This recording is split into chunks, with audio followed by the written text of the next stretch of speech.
नमस्कार, पुनः आप सभी का ऑनलाइन क्लास में स्वागत है। आज अभी हम लोग पढ़ने जा रहे हैं क्लास 12 का मैथमेटिक्स। विगत क्लासों में हमने मैथमेटिक्स में डिटरमिनेंट का क्लास किया है। डिटरमिनेंट के अंतर्गत जो मैट्रिक्स का एक वैल्यू होता है स्क्वायर मैट्रिक्स का, इसके बहुत सारे फॉर्म हम लोग पढ़े हैं। तो factor of matrix, adjoint of matrix, inverse of matrix, यह सारे बातों को हम लोग पढ़े हुए हैं। प्रॉपर्टी कैसे इस सब का हम अरेंजमेंट करते हैं, कैसे वैल्यू को लगाते हैं, कैसे एक्सप्लेन करते हैं, सब हम लोग पढ़ेंगे। आज जो हम लोग टर्म पढ़ने जा रहे हैं इसको ध्यान से समझिएगा, बहुत ही इंपॉर्टेंट है। यह थ्योरेटिकल है लेकिन इम्पोर्टेंट है आपको, क्योंकि इसका कंसेप्ट जो हम लोग पढ़ने जा रहे हैं, यह कंसेप्ट यह इस एक्सरसाइज के लिए जो नीचे आप लोग पढ़े उसी से रिलेशन है, इसका बहुत महत्वपूर्ण रिलेशन है। तो उसको जोड़ करके हम बताएंगे यहाँ पर कैसे हम वैल्यू को निकालें। पहले यहाँ पर जो हम टॉपिक है वह है application of matrices and determinants, यानी कि मैट्रिक्स और डिटरमिनेंट का कंबाइन इंपॉर्टेंस, यूज, अनुप्रयोग क्या होता है और कहाँ होता है। याद कीजिए, हम लोग नीचे क्लास में पढ़े हुए हैं linear equation of two variable, pairs of linear equation of two variable. और क्लास में हमने बताया हुआ, इस क्लास में हमने बताया हुआ, नहीं जानते तो जाने, कोई भी इक्वेशन जिसमें एक वेरिएबल होता है, एक चर होता है, उस एक चर का वैल्यू निकालने के लिए एक इक्वेशन पर्याप्त होता है। एक इक्वेशन से आप एक चर वाले समीकरण का वैल्यू आप निकाल सकते हैं। लेकिन अगर दो चर वाला इक्वेशन आ गया तो आपको दो इक्वेशन चाहिए, जैसे कि हम लोग 10th क्लास में पढ़े हैं। अब यहाँ पर देखिए, हमको तीन इक्वेशन दिया जाएगा जिसमें तीन वेरिएबल होगा, यानी कि तीन वेरिएबल होगा तो तीन इक्वेशन तो लेना ही पड़ेगा। अब उन्हीं को, उन तीनों वेरिएबल के वैल्यू को, यूनिक वैल्यू को निकालने के लिए हम इस एप्लीकेशन का यूज करते हैं। ये तो आपको समझ में आया। यहाँ पर हमको पढ़ना क्या है, हमको दिया जाएगा तीन इक्वेशन, तीन वेरिएबल का, वेरिएबल मतलब चर का, तो तीन चर वाला तीन इक्वेशन दिया जाएगा जो लीनियर होगा, रैखिक होगा, यानी कि तीनों का घात जो होगा वह एक। ठीक, तो हमको उसका यूनिक सॉल्यूशन निकालना। तो अब पहली बात आती है कि जब हम यहाँ पर एक से ज्यादा इक्वेशन की चर्चा करते हैं, एक से ज्यादा सामग्री की चर्चा करते हैं, तो उसको हम सिस्टम कहते हैं। यानी कि जब तक हम सिस्टम को पढ़ेंगे नहीं, जानेंगे नहीं, तब तक उसका हम काम नहीं कर सकते। तो उसका सॉल्यूशन निकालने के लिए, यानी कि solution of A system by A matrix with determinant या इनवर्स ऑफ ए मैट्रिक्स, यानी कि इनवर्स ऑफ मैट्रिक्स के हेल्प के द्वारा हम लोग क्या करेंगे, तो यूनिक सॉल्यूशन निकालेंगे। किसका, तो linear equation of three variables का। यानी कि अगर तीन चर वाला कोई रैखिक समीकरण दिया गया है, इसके माध्यम से हम उसका सॉल्यूशन निकालेंगे। अब यहाँ पर देखिए, सबसे पहले तो जैसे कि नीचे हम बताएं कि पढ़े हुए हैं हम लोग, उसमें दो चर वाला जो रैखिक समीकरण युग्म दिया जाता था, यानी कि लीनियर इक्वेशन टू वेरिएबल का पेयर दिया जाता था, उसमें सबसे पहले यूनिक सॉल्यूशन के लिए, मेनी सॉल्यूशन के लिए, नथिंग सॉल्यूशन के लिए, मतलब एक सॉल्यूशन, अनेक सॉल्यूशन और कोई सॉल्यूशन नहीं के लिए हम लोग कंडीशन अप्लाई करते हैं, यानी कि कब सॉल्यूशन मिलेगा और कब सॉल्यूशन नहीं मिलेगा, जिसको दो रूपों में हम लोग जानते थे। कौन कौन, एक जानते थे संगत और एक जानते थे असंगत, यानी कि एक कॉन्सिस्टेंट और एक इनकॉन्सिस्टेंट होता था। यानी कि संगत समीकरण युग्म कौन होता था, तो जिसका हमें सॉल्यूशन मिलता था वह संगत होता था, और इनकॉन्सिस्टेंट कौन होता था, तो जिसका हमें सॉल्यूशन नहीं मिलता था वह इनकॉन्सिस्टेंट होता था।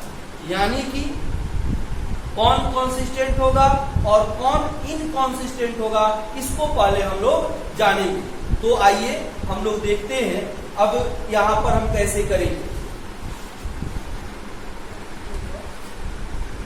तो तीन चर वाले रैखिक समीकरण का हल प्राप्त करने के लिए पहले हमको यह देखना होगा कि उसका हल प्राप्त होगा भी नहीं होगा। एक बात और यहाँ पर ध्यान रखने वाली बात है कि इसमें हम तीन चर वाले रैखिक समीकरण का जो सिस्टम है उसका हल तभी हम प्राप्त करेंगे जब उसका सॉल्यूशन यूनिक हो, अद्वितीय हो, मतलब एक ही प्राप्त हो। एक से अधिक के लिए इसमें हम लोग इसका अध्ययन नहीं करेंगे, यह पहले बात ध्यान में रखें।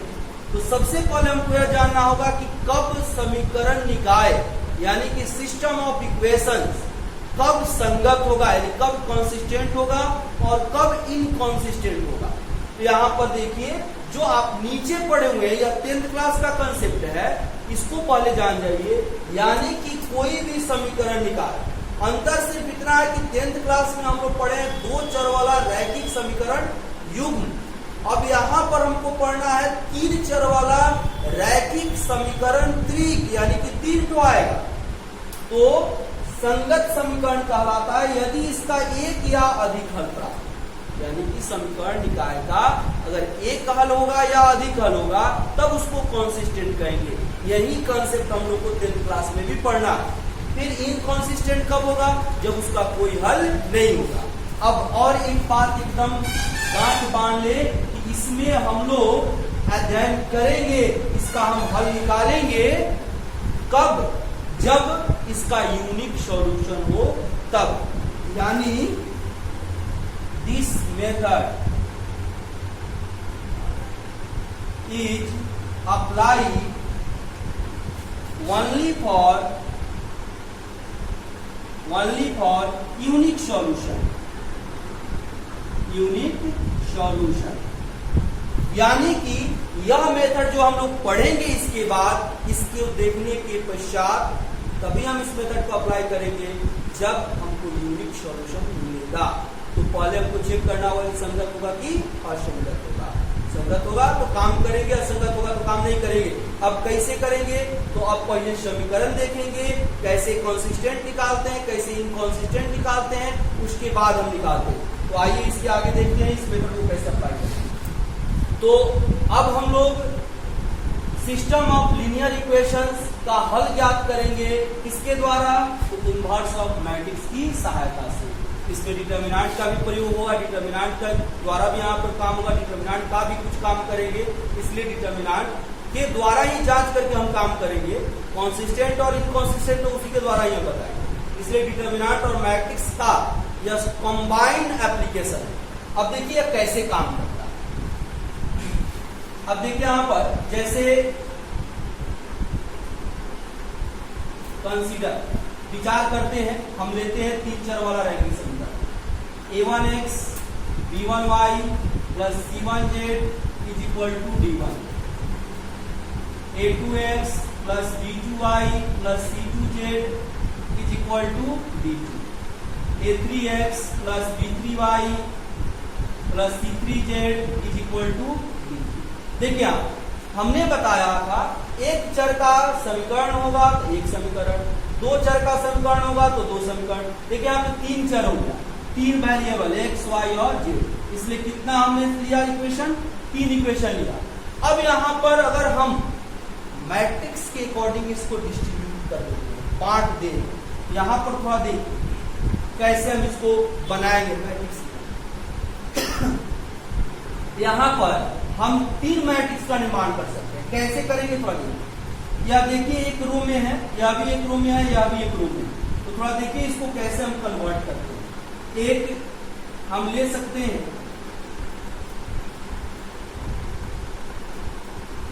पहले यहां पर हम एक काम करते हैं, 3 तरह के पॉइंट क्या है, तो एक एक्स वाई जेड का गुणांक है सब में, एक एक्स वाई जेड है जिसका वैल्यू निकालना है, और एक आपका है जो इस सारे इक्वेशन के इक्वल है। यहाँ पर 3 तरह का मैट्रिक्स क्रिएट होगा, तो हम तीनों मैट्रिक्स को अलग करके लेते हैं, एक गुणांक का मैट्रिक्स बना, गुणांक मतलब कोएफिशिएंट का, a1 b1 c1, a2 b2 c2, a3 b3 c3। और देखिए एक हम वेरिएबल का मैट्रिक्स बनाते हैं जो यहां पर मिलेगा, जिसका वैल्यू निकालना है x, y, z, और एक जो इस सब के इक्वल है इसको b मान लेते हैं, b1 b2 b3। ध्यान दीजिए, अब इसको हम लिख सकते हैं, अब इन्हीं के द्वारा यह हमें प्राप्त हुआ, इसी को तोड़ करके हम 3 मैट्रिक्स बनाया है, तो जब इसको तोड़ करके यह बनाया तो इसको मिलाने पर यह मिलना चाहिए। तो अब इसको कैसे लिखेंगे? वी कैन रिटेन एज, हम लिख सकते हैं रिटेन एज, कैसे? तो ए एक्स, यानी ऐसे लिखिए पूरा value, A1 B1 C1, A2 B2 C2, A3 B3 C3, और X Y Z, और is equal to D1 D2 D। अब देखिए कि इसको अगर हल करते हैं, इसको हम जैसे जो जानते हैं उसके अनुसार इसको सॉल्व करेंगे तो यह मिलेगा कि नहीं मिलेगा। ध्यान दीजिए, यह 3/3 है, यह 3/1 है, तो ध्यान दीजिए कि इस रो से इस कॉलम में गुना करेंगे तो A1x plus B1y plus C1z मिलेगा, A2x plus B2y plus C2z, मैंने गुना करने पर यह मिलेगा। अब प्रत्येक एलिमेंट इसके बराबर हो जाएगा तो यह तीनों समीकरण मिल जाएगा, यानी कि इसको गुना करने पर यह हम प्राप्त कर सकते हैं, यानी हमें क्या मिल गया? देखिए x इज इक्वल टू, अब इसी के द्वारा हमको निकालना है वैल्यू किसका? x का। तो अगर हम a को इधर भेज देते हैं तो x is equal to a inverse b हो जाएगा। अब यहां से ही थोड़ा समझेंगे, यहाँ x बराबर इसके हो गया तो हमको अब क्या निकालना होगा? a इनवर्स, और क्या निकालना होगा? b निकालना होगा। तो पहले तो यह ना समझना होगा कि a इनवर्स मिलेगा कि नहीं मिलेगा। तो अगर a इनवर्स मिलेगा, a इनवर्स एग्जिस्ट करेगा, तो वह क्या कहलाएगा? नॉन सिंगुलर कहलाएगा। नॉन सिंगुलर यानी कि व्युत्क्रमणीय, व्युत्क्रम उसका होगा, और यदि a का डिटर्मिनेंट 0 के बराबर हो गया तब क्या होगा? तब वह कहलाएगा सिंगुलर, यानी कि अव्युत्क्रमणीय, उसका कोई व्युत्क्रम नहीं होगा। उस स्थिति में क्या करते हैं? तब यहाँ पर हमको यह नहीं मिलेगा तो इसका हम वैल्यू नहीं निकाल सकते, तो उसके लिए दूसरा कंसेप्ट होगा और इसके लिए दूसरा कंसेप्ट होगा, यानी फाइनली यहाँ पर 2 केस एराइज होगा। कौन कौन?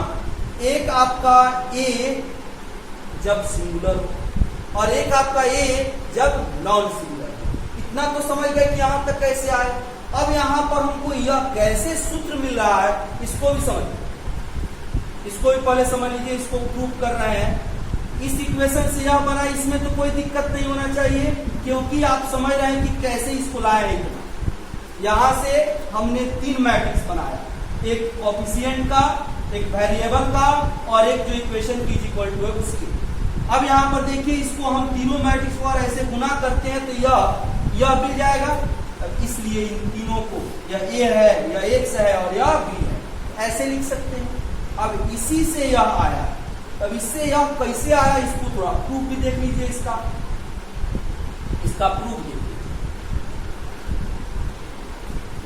ax is equal to b।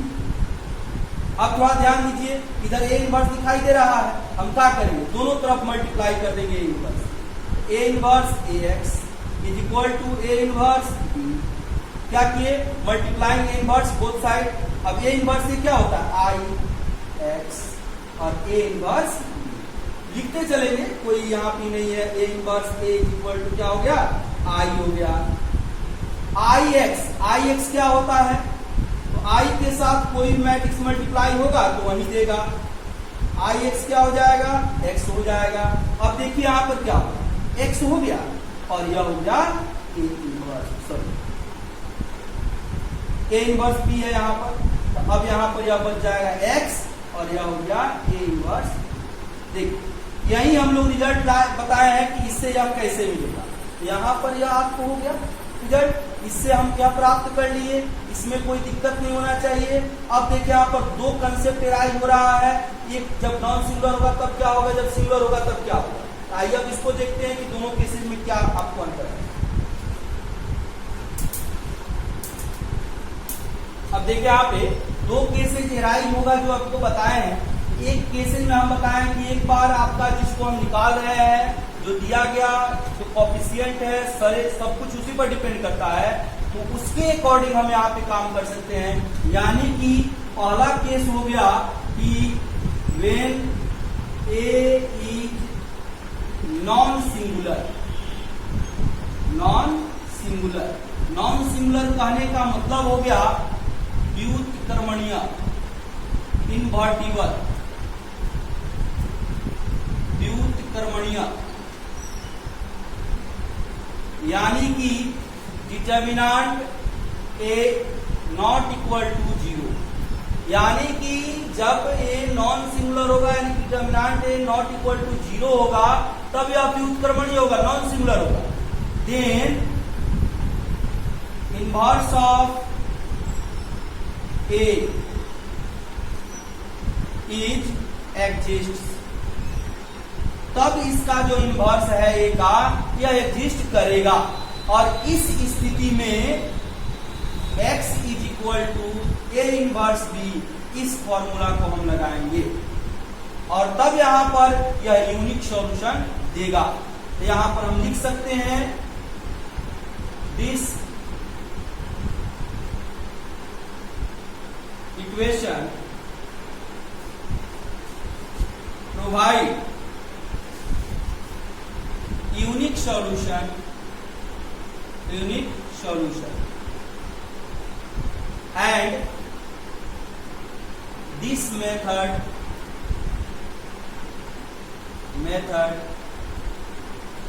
is called matrix method, यानी कि यहां से यह जो इक्वेशन है, यहां जो मिला है, इस इक्वेशन से हमको यूनिक सॉल्यूशन मिलेगा, और यह यूनिक सॉल्यूशन को प्रोवाइड करेगा। कैसे करेगा? तो हम ए इनवर्स निकाल लेंगे, बी के साथ मल्टीप्लाई कर लेंगे और फिर यहाँ पर जो एक्स वाई जेड देगा 3/1 का रो उसके इक्वल कर लेंगे। एक्स का, वाई का और जेड का आपको एक एक वैल्यू मिल जाएगा। तो इस इक्वेशन को, यह इक्वेशन यह आपको यूनिक सॉल्यूशन प्रोवाइड करेगा, और इसी मेथड को जिसके द्वारा हम यूनिक सॉल्यूशन निकाल रहे हैं इसको हम कहते हैं आव्यूह विधि, मैट्रिक्स मेथड, आव्यूह विधि। अब देखिए, अब दूसरा केस एराइज होगा जब, कब? जब यह सिंगुलर होगा तब। आइए उसको देखते हैं। तो अभी हमने केस 1 पढ़ा जिसमें हमने जाना कि ए अगर नॉन सिंगुलर है यानी कि determinant A not equal to 0, तो स्पष्ट है कि यूनिक सॉल्यूशन होगा, और यूनिक सॉल्यूशन होगा तो हम सीधे डिटर्मिनेंट ए निकालेंगे, नॉट इक्वल टू 0 हो जाएगा, तो हम कहेंगे this is provide a unique solution, thus the given system of equations are consistent, यानी कि हम consistent बता सकते हैं। लेकिन अगर यही A इज सिंगुलर, यानी कि यह सिंगुलर हो जाए, सिंगुलर कहने का मतलब हो गया कि यह हो जाए अव्युत्क्रमणीय, अव्युत्क्रमणीय, तब क्या होगा? Then determinant A is equal to 0, यानी कि यह सिंगुलर तब होता है जब इसके डिटर्मिनेंट का वैल्यू 0 हो जाता है। तब इस स्थिति में कंसिस्टेंट और इनकंसिस्टेंट कैसे निकालेंगे? ध्यान दीजिए, पहले तो आपको मिलेगा सिस्टम ऑफ इक्वेशन, जैसा कि a1x plus b1y plus c1z is equal to d1, ऐसे ही करके दो और मिलेगा। तो आपको करना क्या है?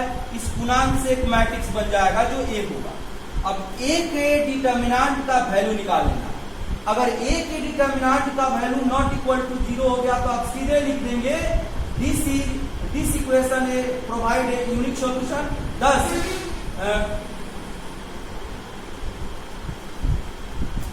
this equation provide a unique solution, thus system of equations are, कह सकते हैं system of equations are consistent, यानी कि संगत होगा क्योंकि इसका हल मिलेगा।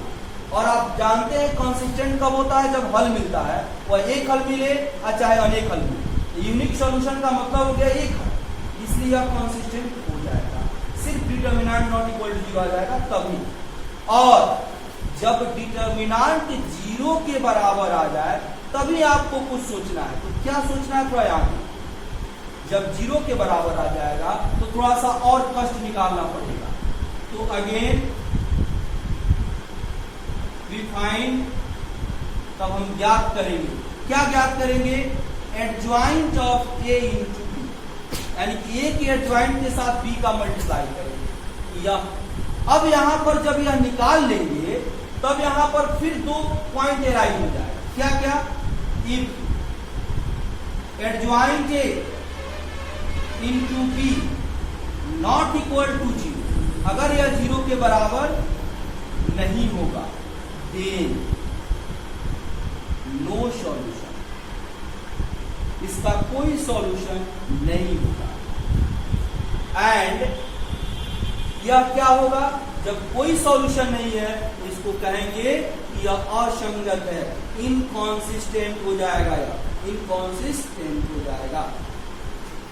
फिर यदि एक adjoint of A into B is equal to 0, यदि एडजॉइंट ए का बी के साथ गुना करेगा वह 0 के बराबर आ जाए, देन वन और मोर सॉल्यूशन, यानी कि एक होगा या एक से अधिक सॉल्यूशन होगा। तब यहां पर क्या होगा? तो कॉन्सिस्टेंट भी होगा